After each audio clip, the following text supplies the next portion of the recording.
Olá, alunos! Eu sou a professora Márcia Mila e essa é a nossa quarta videoaula do curso de Engenharia Mecânica da Multibix Vila Velha e da disciplina, de Termodinâmica. Nas primeiras aulas nós falamos sobre os conceitos básicos, propriedades termodinâmicas, a primeira lei da termodinâmica para sistemas fechados, ou seja, quando a gente não tinha escoamento, e hoje nós vamos falar sobre a primeira lei da termodinâmica para volume de controle, ou seja, em situações onde a gente vai ter escoamento. Então a gente está vendo aqui no caso uma turbina, né? E aí nós vamos fazer análises para verificar qual é, né, quais são as características, né, dos processos que ocorrem na turbina, por exemplo. Bom, então, a conservação de massa para um determinado volume de controle vai dizer o seguinte, que a quantidade de massa que varia dentro do meu volume de controle, que está sendo tracejado aqui, esse tracejado é a nossa superfície de controle, ok? Aqui dentro é o volume de controle, então o que acontece? A gente vai ter fluido entrando e fluido saindo. Então, se nós formos fazer uma análise em relação, né, à conservação de massa dentro do nosso volume de controle, o que a gente vai dizer? Que a taxa temporal de variação de massa contida no interior do volume de controle, ou seja, a quantidade de massa variando com o tempo dentro do volume de controle, ela vai ser igual à vazão mássica de entrada menos a vazão mássica de saída, ok? Ou seja, se a gente tiver, por exemplo, uma caixa d'água, para a gente poder entender, né, como essa quantidade de água está variando dentro, né, a quantidade de massa de água está variando dentro da nossa caixa d'água, ela vai ser igual à vazão de entrada menos a vazão de saída. A partir do momento que a vazão de entrada é maior do que a vazão de saída, a gente vai ter um aumento, né, da quantidade de massa dentro da nossa caixa d'água.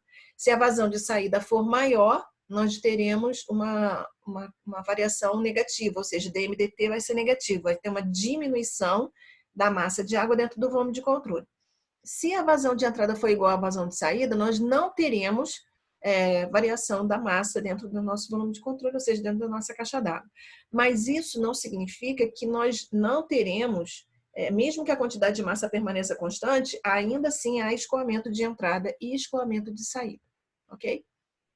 Então, se a gente for fazer um balanço da taxa de massa, né, em geral existem vários locais de fronteira através dos quais a massa entra e sai. Então, isso aqui é que a gente já havia falado anteriormente.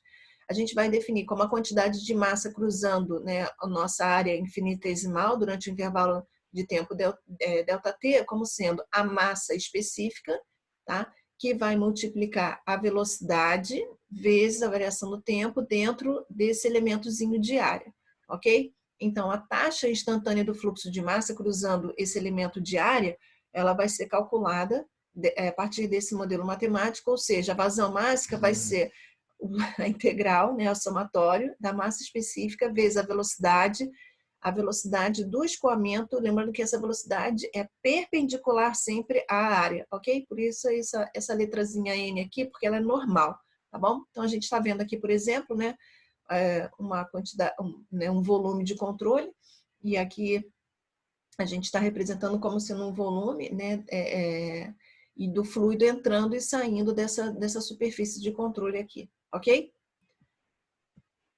Bom, então, as formas do balanço de massa em termos de taxa de escoamento unidimensional, ou seja, ocorrendo apenas em uma direção, a gente pode representar dessa forma aqui. Lembrando que a massa específica ela é igual ao inverso do volume específico. Então, a gente pode representar, né, através desse modelo matemático aqui. Então, lembrando que o escoamento é normal à fronteira, ou seja, ela é perpendicular, né, à fronteira, nas posições onde a massa entra ou sai do volume de controle, né? Todas as propriedades intensivas, né, incluindo a velocidade e a massa específica, são uniformes, né, com relação à posição. Então, a gente vai entender que essas quantidades elas não vão variar espacialmente, ok? Então, conservação de massa para um escoamento, a gente vai dizer que vai ser igual a variação da massa dentro do volume de controle, vai ser o somatório, né, dessas vazões de entrada menos o somatório das vazões de saída. Isso, né, para situação onde a gente pode ter mais de uma tubulação, por exemplo, no caso da caixa d'água que a gente havia comentado, mais de uma tubulação de água entrando, né, nesse reservatório e mais, né, de uma tubulação de saída desse reservatório. Bom, aí, se a gente tiver a situação de regime permanente, como a gente já havia dito anteriormente, ou seja, não vai ter massa variando com o tempo. Ou seja, o nível de água dentro da caixa d'água vai permanecer constante. Como que isso acontece? Para que isso ocorra, a vazão de entrada tem que ser exatamente igual à vazão de saída. Assim, a gente garante que a quantidade de massa não vai variar com o tempo. Ok? E aí a gente chega nesse modelo matemático aqui. No caso da formulação integral, a gente pode estar representando dessa forma aqui, né, a conservação de massa, ok? A variação temporal, né, do somatório, né, quando a gente faz a integral, né, da massa, que é, na verdade, a massa específica vezes o volume, ok? Bom, vou deixar esse exemplo aqui, então, para vocês responderem, para vocês tentarem resolver, ok? E vamos conversar, então, né, sobre a equação, o princípio de conservação de energia. Bom, a gente vai dizer que a variação total de energia dentro do nosso volume de controle, né, variando com o tempo, ela vai ser igual à taxa de transferência de calor, ok? Variando com o tempo também, né? A potência, menos a potência, que a gente vai chamar de taxa líquida, no qual a energia está sendo transferida para fora, né, por um trabalho em determinado instante de tempo. E esse outro termo aqui, a gente vai dizer que vai ser a taxa líquida de energia transferida para o volume de controle juntamente com o fluxo de massa. Ou seja, a primeira lei da termodinâmica, a conservação de energia, né, no caso do volume de controle, o que ela vai prever? Vai prever que a variação total, né, de energia dentro do nosso volume de controle com o tempo vai ser igual à taxa de transferência de calor menos a potência, ok? Mais a quantidade de energia associada ao fluido que entra menos a quantidade de energia associada ao fluido que sai. Essa energia aqui vai ser quem? Ó, vai ser energia interna, energia cinética e energia potencial gravitacional, ok? Então, vamos falar agora um pouquinho mais sobre o trabalho, né, nesse volume de controle. Se nós formos verificar aqui, né, como a gente havia dito anteriormente no slide anterior lá, nós temos aqui nosso volume de controle, né, a superfície de controle que está tracejada aqui, então está representando o que? A taxa de transferência de calor que entra no nosso volume de controle, a potência que está saindo do nosso volume de controle e a energia associada ao fluido, quando ele escoa para dentro do nosso volume de controle e quando ele escoa para fora do nosso volume de controle, ok? Então, a gente vai chamar PS, né, de pressão de saída, AS vai ser a área de saída e VS vai ser a velocidade de saída. Então, o trabalho de escoamento, né, ou seja, o trabalho total do fluido, ele vai ser igual, nesse caso aqui é potência, ok? Vai ser igual à potência que está saindo aqui do nosso volume de controle, né, mais a potência de escoamento do fluido associada à saída e à entrada, ok? Lembrando que, né, trabalho que entra é negativo e trabalho que sai é positivo. Isso a gente havia determinado, né, e havia definido. Isso é uma definição. Bom, a gente pode representar também escoamento, né, vazão volumétrica, como sendo a área vezes a velocidade. Mas a gente pode representar também como sendo a vazão mássica vezes o volume específico, ok? Aí, se a gente for substituir a área vezes velocidade pela vazão mássica vezes o volume específico, a gente chega nesse modelo matemático aqui. Tranquilo? Bom, então, esse termo aqui, a gente vai dizer que é o trabalho de fluxo ou trabalho de escoamento. A gente já havia conversado em relação a esse trabalho de escoamento nas aulas anteriores. Bom, então como é que vai ficar o nosso modelo matemático? Vamos lá. A gente vai dizer que a variação total de energia dentro do volume de controle com o tempo vai ser igual à taxa de transferência de calor menos a potência que sai do nosso volume de controle mais a energia do fluido. Só que olha só, a gente precisa considerar agora aqui, olha, a energia de escoamento, ok? Bom, lembrando a definição de entalpia como sendo um pacotinho de energia que eu havia conversado com vocês nas outras aulas, ou seja, a entalpia era definida como a energia interna mais a energia de escoamento. Então, a gente vai substituir, ok? Então, eu estou repetindo aqui, ó, esse termo é energia interna mais a energia de escoamento, que a gente já foi definido como sendo a entalpia. Vamos repetir aqui energia cinética, energia potencial gravitacional, ok? Aí o nosso modelo, ele fica com essa cara aqui. Se a gente tem mais, né, de uma entrada e de uma saída, o nosso modelo matemático ele vai ficar com essa cara aqui. Variação total de energia com o tempo dentro do nosso volume de controle vai ser igual a taxa de transferência de calor para dentro do nosso volume de controle, menos a potência que sai do nosso volume de controle, mais o somatório, né, da energia do fluido que está entrando, menos a energia do fluido que está saindo. Ok? Quem é essa energia? Entalpia, energia cinética e energia potencial gravitacional. Lembrando que a entalpia corresponde a quê? Corresponde à energia interna mais a energia de escoamento. Bom, se a gente for verificar, então, a nossa equação com a formulação integral, né, equação de energia, ela vai ficar com essa cara aqui, ok? Onde variação, né, variação com o tempo da energia, ou seja, somatório dentro do nosso volume de controle, repete aqui a taxa de transferência de calor, repete a potência, e aí a gente também utiliza essa formulação aqui, né, quando nós tivermos a intenção de fazer uma análise infinitesimal, ok? Bom, se a gente for verificar, né, em relação a regime permanente, como que vai ser? Regime permanente, então, não tem variação com o tempo. Se nada varia com o tempo, eu não vou ter variação da massa dentro do volume de controle com o tempo. Ou seja, a vazão de entrada vai ser igualzinha à vazão de saída. Pegando a primeira equação da termodinâmica, se a energia não varia com o tempo, porque o regime é permanente, então dE dt vai ser igual a zero. Ou seja, taxa de transferência de calor menos potência mais energia do fluido que entra menos energia do fluido que sai vai ser igual a zero, né? O somatório disso aqui tudo vai ser igual a zero, ok? Bom, só para ficar um pouquinho mais elegante, a gente vai colocar esse termo, né, os termos positivos de um lado e os outros dois termos que são negativos a gente vai levar para o outro lado. Então, a gente chega nesse modelo matemático assim, que vai dizer que o que entra vai ser igual ao que sai. O que está entrando? Essa definição da gente, lembra? Nós colocamos que a taxa de transferência de calor que entra era positiva, né? Então, o que estava entrando? Está entrando taxa de transferência de calor e está entrando fluido e está saindo o quê? Está saindo potência e fluido. Faltou um sinalzinho de mais aqui, ok? Tá, mas aí, o modelo matemático é esse aqui mesmo.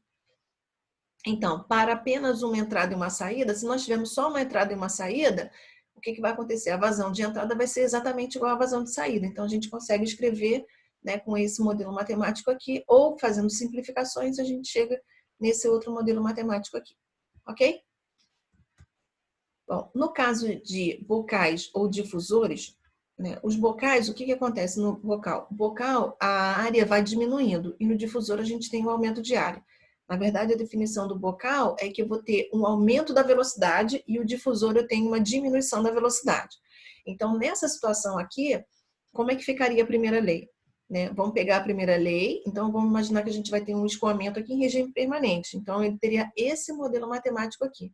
Só que no caso do bocal, o que está acontecendo? Eu não tenho trabalho, não tenho potência sendo realizada para dentro do meu sistema, do meu volume de controle, nem para fora. E a taxa de transferência de calor também não. A variação de energia potencial gravitacional também eu posso desprezar. Então, como que vai ficar o nosso modelo matemático? Né? Não tenho, né, potência entrando nem saindo, não tenho variações de energia cinética, ele fica com essa cara aqui. Só que o que acontece? Essa variação, essa taxa de transferência de calor aqui, ela é muito pequena. Então, a gente pode desprezar também, ok? Em relação à quantidade de energia, né, do fluido e energia cinética. Então, como isso aqui é aproximadamente zero, para que isso aqui tudo seja zero, né, tudo que está entre o colchete tem que ser zero, porque a vazão máxima não tem como ser igual a zero, ok? Então, para obedecer matematicamente esse critério, o que está dentro do colchete vai ter que ser igual a zero, ok? Vou deixar esse exemplo também para vocês fazerem. E vamos fazer uma análise agora no caso da turbina. Então, nós temos duas situações aqui de duas turbinas, né? Uma turbina hidráulica e uma outra turbina térmica, né? Uma máquina térmica. Nesses dois casos, olha só, a gente vai utilizar a primeira lei da termodinâmica, ok? Então, fazendo as simplificações, o que a gente chega? Nesse modelo matemático aqui. Porque a gente vai dizer que a velocidade do fluido antes da turbina e depois da turbina vai ser o mesmo, Então, a gente desconsidera, né, tanto as variações de energia cinética quanto as variações de energia potencial gravitacional. E nós chegamos nesse modelo matemático aqui. Como a taxa de transferência de calor é muito pequena comparada a esses dois termos, a gente acaba desprezando. E o ideal é que a taxa de transferência de calor seja igual a zero, ou seja, o processo seja adiabático. Para quê? Para que a gente tenha menos perdas possíveis, ok? Então, num processo ideal, a gente tem que a taxa de transferência de calor vai ser igual a zero, e o nosso modelo matemático, ele vai se simplificando, ele vai ser igual a potência, né? A potência que sai do nosso volume de controle vai ser igual a vazão, né? Entendendo que a vazão de entrada é igualzinha à vazão de saída, que multiplica a variação de entalpia.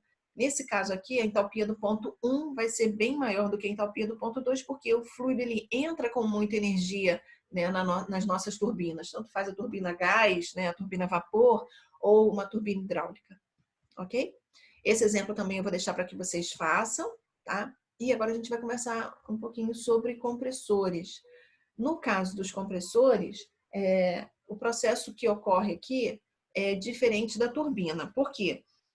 A turbina, ela gera potência e o compressor, ele precisa receber essa potência para poder entregar essa energia para o fluido, para poder fazer com que o fluido tenha um aumento de energia, ok? Então, se a gente for pegar a primeira lei da termodinâmica no caso do compressor, lembrando que o compressor trabalha com fluido na fase gasosa. E para trabalhar com fluido na fase líquida, a gente vai usar bomba. O compressor não é conveniente que trabalhe com líquido, né? Porque a gente pode ter, dependendo do tipo de compressor, a gente pode ter danos dentro dele.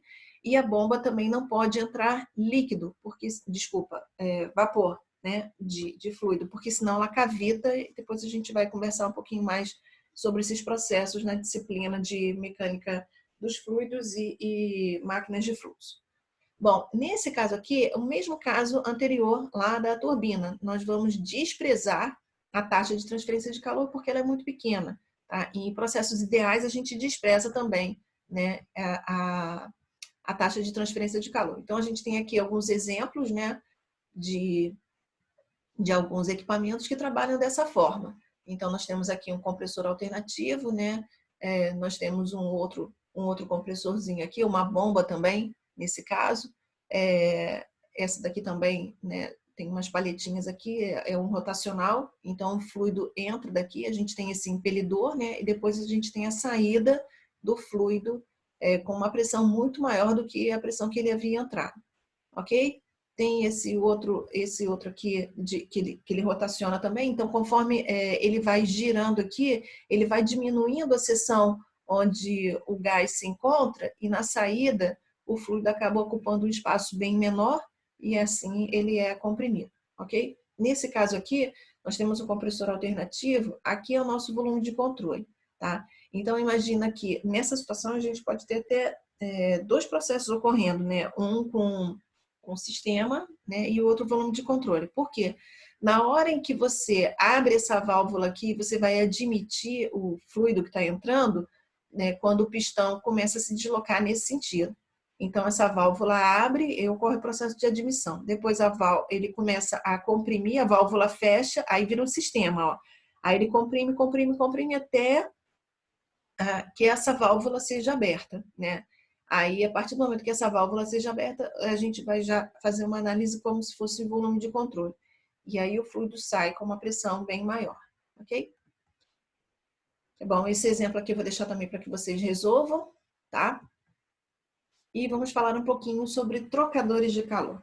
Bom, no caso, os trocadores de calor, eles servem para trocar calor, né? Existem vários tipos de trocadores de calor, assim como a turbina, o compressor, aqueles outros equipamentos que a gente havia falado anteriormente, bomba, vocês verão, né, em disciplinas como máquinas térmicas, como máquinas de fluxo, né, mecânica dos fluidos, os trocadores de calor também vocês terão, né, vocês estudarão eles mais profundamente na disciplina chamada transferência de calor. Mas aqui no curso a gente só vai entender qual é o mecanismo de funcionamento dele. A gente não vai especificar, por exemplo, né, a quantidade de aletas, nem definir como vai ser o trocador de calor, ok? Então, nessa situação aqui, a gente está vendo, né, por exemplo, então o trocador de calor, É um equipamento que serve para que dois fluidos troquem calor sem que eles se misturem, ok? Bom, nesse caso aqui, na letra B e na letra C, nós temos dois tipos de trocadores de calor. Esse aqui é contracorrente, né? Porque a gente verifica que um fluido corre nesse sentido e outro fluido vai nesse sentido aqui, ó. Ele entra por aqui e sai aqui. E aqui você vai ter um outro fluido que vai escoar nesse sentido aqui. Então, esses dois fluidos, eles escoam, né, em sentidos diferentes. Isso aqui funciona mais ou menos como um cabo coaxial, sabe? Quando você tem uma tubulação dentro da outra, né? Enfim, esse outro daqui a gente chama de cocorrente ou corrente paralela. Por quê? Os fluidos estão escoando, né, no mesmo sentido. Aqui é a corrente cruzada. A gente pode verificar, por exemplo, em radiadores, né, do carro, por exemplo, esse trocador de calor é utilizado. Bom, no caso do trocador de calor, vamos imaginar um processo também ocorrendo em regime permanente. Então, vamos pegar a primeira lei da termodinâmica, ok? E vamos fazer simplificações. Nesse caso, no trocador de calor, vamos desprezar, a gente vai desprezar as variações de energia potencial gravitacional e de energia cinética. E nesse caso aqui, no trocador de calor, a gente não vai ter potência entrando e nem saindo, tá? Então, a potência vai ser desprezada. Aí a nossa equação vai ficar como? Taxa de transferência de calor mais a energia do fluido que entra menos a energia do fluido que sai, ok? Eu vou deixar esse exemplo para vocês fazerem também, tá bom? E depois a gente tira dúvidas. Bom, o dispositivo de expansão ou dispositivo de estrangulamento, ele serve para que o fluido expanda. Então, o trocador de calor serve para trocar calor, compressor serve para comprimir e o dispositivo de expansão serve para expandir, ok? Então, para que é necessário esse equipamento? Ele é muito utilizado em sistemas de refrigeração, porque o sistema de refrigeração ele vai trabalhar com duas zonas, uma zona de alta pressão e uma zona de baixa pressão. Para que a gente possa baixar a pressão do fluido, e a gente vai precisar de um dispositivo de expansão ou um dispositivo de estrangulamento. Então, aqui a gente pode ver, por exemplo, uma válvula, né? Na hora que essa válvula é acionada, né, essa sede vai descer e aí vai acontecer o quê? Eu vou diminuir a área, né, de escoamento do fluido, fazendo com que eu tenha uma zona de alta pressão e uma zona aqui de baixa pressão, tá? Uma outra forma também da gente colocar, né, um material poroso, né, como se você estivesse entupindo a tubulação, mas não chega a entupir porque ele é poroso. E aí você vai ter uma zona de alta pressão e uma zona de baixa pressão. A gente tem vários tipos, né? A gente pode usar válvulas, né, para fazer esse processo de estrangulamento, orifício calibrado, tubo capilar, enfim, existem vários dispositivos. E como é que a gente vai usar a primeira lei da termodinâmica nesse caso? Vamos lá. Aqui eu não tenho calor entrando nem saindo, não tem potência acionada, né? Porque a partir do momento que a gente fechou a válvula aqui, parou, ninguém vai ficar atuando, né, nessa válvula. Então, o que vai acontecer? Em regime permanente, tá? Então, eu vou desconsiderar a taxa de transferência de calor, porque não vai ter. A gente não, né, vai cancelar esse termo aqui de potência, porque não tem potência entrando nem saindo. E nessa situação aqui, o que vai acontecer? A energia potencial gravitacional também, ela é zerada, né, porque vai estar ocorrendo na mesma altura, e a gente chega nesse modelo matemático aqui. Porém, o que acontece? A gente observa experimentalmente, né, que a energia cinética ela pode ser desprezada, porque a gente tem, né, por conservação de massa, a área daqui, né, bem próxima a essa área, ela é muito pequena, né, a variação de energia cinética, e em comparado à variação de entalpia. Então, no caso de dispositivos de expansão, né, de estranguladores, de válvulas, de tubos capilares, de placas de orifício, a gente pode anular esse termo aqui, que é a variação de energia cinética, e aí a gente vai ter esse processo aqui, que a entalpia na saída vai ser igualzinha à entalpia na entrada, ok? Vou deixar esse exercício também para vocês fazerem, essas atividades, e a gente tira dúvida na sala de aula, na nossa aula virtual. Bom, a gente conversou sobre todos aqueles tipos de componentes, né? O dispositivo de expansão, o compressor, a bomba, a turbina e os trocadores de calor. Agora vamos entender como que esses sistemas eles funcionam quando nós combinamos esses equipamentos, ok? Nós já falamos na aula anterior, na terceira aula, sobre um sistema de refrigeração, falamos sobre, né, um ciclo de potência, né, uma bomba de calor também, e agora a gente vai fazer uma análise em relação a cada um desses componentes. Então, por exemplo, no caso de um ciclo de potência, a gente tinha, né, um trocador de calor aqui que recebia calor a alta temperatura, a gente chamava de caldeira. Aí depois o fluido ia para a turbina, né? Então o que acontecia na caldeira? A caldeira recebe calor, né? Nesse caso aqui vai ser taxa de transferência de calor, né? A alta temperatura. Esse fluido com alta temperatura e alta pressão vai para a turbina gera potência para fora do nosso sistema, ok? Esse pontilhadinho aqui é o sistema, tá? Gera para fora do nosso sistema. O fluido segue saindo da turbina a baixa pressão e baixa temperatura porque ele perdeu energia para poder gerar essa potência. Então ele entra no condensador, né? Mas ele ainda tem uma temperatura alta, né? E uma pressão alta comparado ao meio ambiente.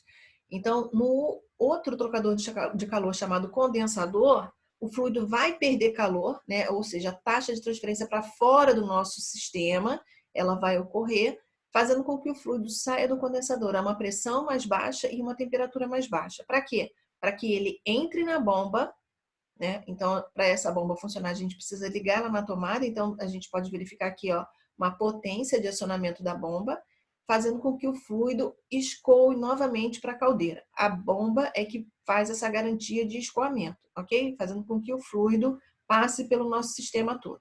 Bom, em relação ao nosso sistema, a gente não tem fluido cruzando o sistema, não tem fluido entrando nem saindo do sistema. Porém, se a gente for fazer uma análise na bomba, na caldeira, na turbina ou no condensador, a gente vai verificar que tem fluido entrando e saindo. Então, se a gente for fazer essa análise macro aqui, a gente usaria um sistema. Mas para fazer uma análise em relação a cada um desses equipamentos aqui, vai ser um volume de controle, ok? E como que vai ficar esse modelo matemático? Bom, no caso de regime transiente, porque até então a gente tem falado de regime permanente, né? Então, agora, a partir de agora, a gente vai ver a situação para regime transiente. Quando que é regime permanente? Quando não varia com o tempo. Regime transiente, quando a gente vai ter variações temporais. Nesse caso, quando é que a gente vai ter regime transiente? O regime transiente ele vai ocorrer, por exemplo, quando a gente for dar partida em algum desses equipamentos, né? Então, a gente tem um regime transiente até ele entrar em regime permanente. Então, na hora em que você aciona a turbina, aciona o compressor, né, aciona qualquer equipamento, na hora que o fluido começa a entrar no trocador de calor, então a gente tem ali um regime transiente, ok? Na maioria das vezes, esse regime transiente ele dura um intervalo menor de tempo, dependendo do tipo de processo que a gente está avaliando, ok? Então, se a gente voltar aqui para a equação de conservação de massa, o que ele vai dizer? Que o somatório, né, do que está variando com o tempo, dentro do nosso volume de controle de massa, vai ser igual ao somatório das vazões de entrada, que variam com o tempo, menos o somatório das vazões de saída, que variam com o tempo. Se a gente resolver essa integral, vai ficar o quê? A massa, né, que entrou, né, num determinado tempo, né, dentro no volume de controle, menos a massa no instante inicial, e isso vai ser igual, né, a esse modelo matemático aqui que a gente vai calcular. Sendo que essa massa, né, que entrou, menos a massa que saiu, ela é calculada a partir de um instante zero até um determinado instante, que vai depender do quê? Depende do meu processo, pode ser 10 minutos, pode ser 5 minutos. Se a gente estiver fazendo análise de um reservatório, quanto tempo, né, para poder fazer com que o reservatório fique cheio, ou o contrário, né, quanto tempo vai ser necessário para que o reservatório esvazie, ok? Bom, no caso da primeira lei da termodinâmica, ou seja, a gente vai fazer um balanço de energia em regime transiente, como que vai ficar isso? A gente vai dizer, né, desprezando os efeitos da energia cinética e da energia potencial gravitacional, a gente teria, né, a variação de energia interna, né, dentro do volume de controle. Por quê? A gente teria variação de energia aqui, mas aí como a energia cinética e a energia potencial gravitacional foram desprezadas, nosso modelo matemático vai envolver apenas energia interna, tá? Então, a gente vai pegar a energia interna no instante T, menos a energia interna no instante inicial, vai ser igual ao calor que entrou no nosso volume de controle, menos o trabalho que saiu do volume de controle, mais as variações de energia do fluido que entra, menos do fluido que saiu nesse intervalo de tempo, ok? Então, no caso especial em que os estados de entrada e de saída são constantes com o tempo, as entalpias específicas de entrada e de saída seriam constantes, então a gente teria esse modelo matemático aqui, ok? De entrada e de saída, tá? E aí o nosso modelo matemático vai ser esse aqui. Energia interna num determinado instante T, menos a energia interna inicial, vai ser igual calor, que cruzou o nosso volume de controle, menos o trabalho exercido pelo nosso volume de controle, mais a quantidade de energia do fluido que entrou, menos a quantidade do fluido de energia que saiu durante esse intervalo de tempo. Bom, no caso da gente ter propriedades, né, intensivas dentro do nosso volume de controle, a gente vai considerar que essas propriedades elas são uniformes, ou seja, elas não vão variar espacialmente. Isso acontece? Sim, isso acaba acontecendo. Então, por exemplo, vamos colocar uma situação assim bem fácil de ser compreendida. A velocidade de escoamento na parede da tubulação ela é menor do que a velocidade no centro da tubulação. Então, a energia, né, interna pode ser diferente também. E outras propriedades, né, que a gente vai avaliando. Mas nessa situação, a gente vai admitir que essas propriedades intensivas elas vão ser uniformes, ou seja, elas não vão variar espacialmente, mas elas podem variar com o tempo, ok?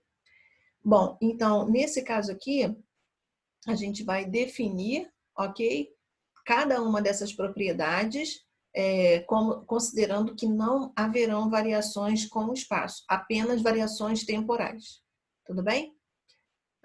Então, outra informação importante também, quando o volume é composto por várias fases, né, isso pode ocorrer também, quando o fluido está no estado saturado, a gente pode ter a fase líquida, pode ter a fase de vapor, né, então supõe-se que o estado de cada fase seja uniforme com o volume, o tempo todo com o volume, ou seja, a minha propriedade, por exemplo, né, de entalpia do vapor, independente de que ponto eu esteja avaliando, ela vai ter que permanecer constante. A temperatura do vapor dentro do volume de controle, ela tem que permanecer constante espacialmente, não temporalmente, ok? Bom, vou deixar aqui 2 exercícios para vocês fazerem. E com isso a gente encerra a nossa quarta videoaula. Lembrando que as dúvidas devem ser postadas no Zoom, tô louca. As dúvidas devem ser postadas nos fóruns, ok? Qualquer coisa também a gente pode conversar por mensagem. E lembrando que as nossas aulas remotas, elas ocorrem toda segunda-feira e nós vamos fazer mais exercícios, ok? Boa aula, bom estudo e força, queridos.